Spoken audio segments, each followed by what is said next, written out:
This is Optimal Finance Daily, episode 1049, How to Handle a Personal Tax Audit from Personal Experience, by Kalen Bruce of MoneyMiniBlog.com. And I'm Dan, I'm your host here at Optimal Finance Daily. Welcome back to this Thursday edition where I read to you from some of the best personal finance blogs on the planet. And before we get to today's post from Kalen, why settle for 7% returns from your 401k? Whether you're an experienced investor or new to the game, our friends at the Motley Fool want to help you find great stocks, and that's why they've created a report on a group of 5 stock picks for the next generation of investors. And it's all free for Optimal Finance Daily listeners. Simply go to fool.com/Optimal Finance Daily. That's FOOL.com/Optimal Finance Daily. And I have that linked in this episode's description. With that, let's get right to our post as we start optimizing your life. How to Handle a Personal Tax Audit from Personal Experience, by Kalen Bruce of MoneyMiniBlog.com. Tax audits are rare, but they happen. It happened to me. We were in the process of moving from one side of the world to the other. We were focusing on shipping our entire life to Italy, and it was going to be an amazing adventure, but it was also a lot of work. And then we got audited right in the middle of the move. I was faxing forms to the IRS on the hotel fax machine or wherever I was at the time. We didn't have a physical address, and that's the primary way the IRS communicates. If we could get through that, anyone can get through an audit. If you're facing an audit right now, don't worry. You'll get through it, and then you'll be part of the micro % of people who got to experience the fun of a tax audit. Welcome to the club. In retrospect, it wasn't that bad. Let's talk about types of audits, what happens, and what to do about them. Types of tax audits. You'll get a letter in the mail. That's the only way an audit is presented to you. That brings us to the first type, a mail audit. Mail audit. This is a basic audit. You will need to submit proof that your tax return is accurate. That's it. But you will have to go beyond the standard. They won't be worried about that $100 you made cutting your neighbor's grass, which you didn't claim, but they will want proof of that $3,500 you claimed in charitable donations. Office audit. This is more involved than a mail audit. This would be more likely to happen for someone who owns their own business, but it will typically only happen when something about your return seems strange. You'll bring all your accounting books and records into an IRS office and go over everything with an audit officer. Field audit. This is the most thorough audit, and it's conducted at your home or your office.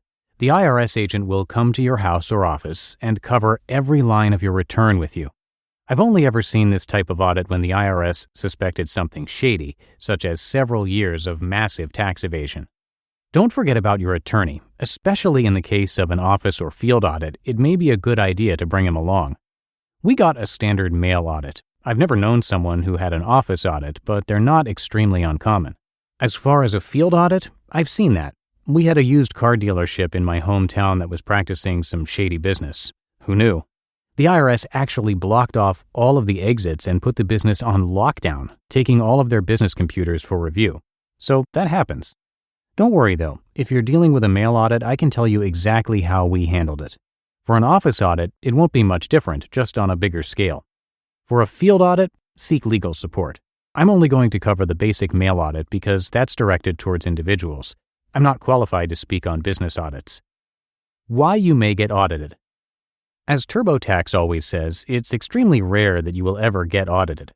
We got audited because we adopted children. Everyone else I know who has adopted has been audited at some point after too. There are several other reasons you may be audited. Bill Fay from Debt.org gives a few good reasons. Conflicting third-party reports regarding income on 1099s or W-2s, home office deductions, rental losses, business use of a vehicle, hobby-related deductions, also known as hobby losses, or foreign currency transactions or bank accounts.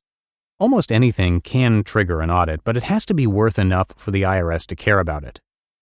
How to handle a mail audit. All you have to do is submit proof that your tax return is correct. If you claimed $1,000 for college, you have to prove to them that you actually spent that money on college. If you claimed children, you have to prove that the children lived with you for that year.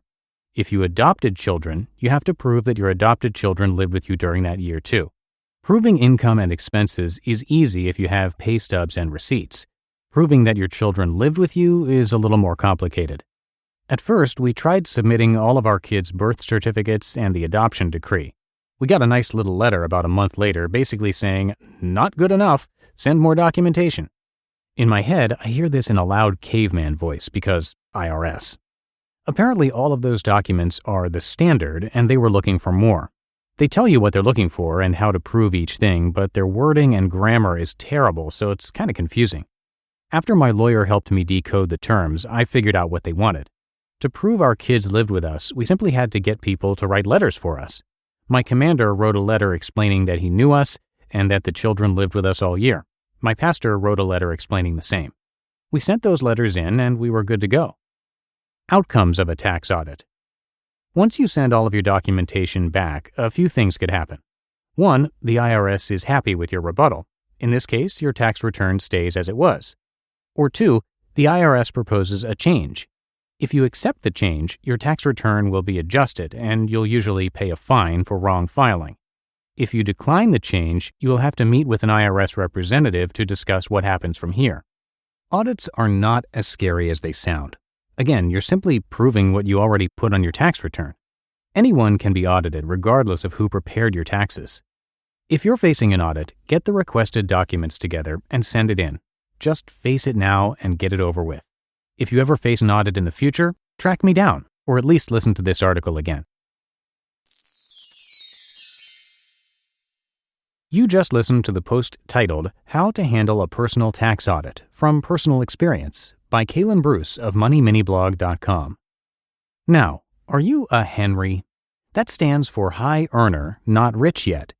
It means that despite earning a 6-figure income, you're struggling to amass any meaningful nest egg. Our friends at the Motley Fool can help. Since 1993, they've been providing investment advice, helping members build the financial future they envision. To kickstart your 2020 financial goals, they're offering 5 of their favorite stock picks for free. Realizing you're a Henry? Remember the not rich yet part. You can do it, and the Motley Fool can help. Visit fool.com/optimalfinancedaily. That's FOOL.com/optimalfinancedaily, and I have that linked in this episode's description. And that's it for today. Thank you for listening as always. Hope you have a terrific rest of your day, and I'm going to see you back here tomorrow, where your optimal life awaits.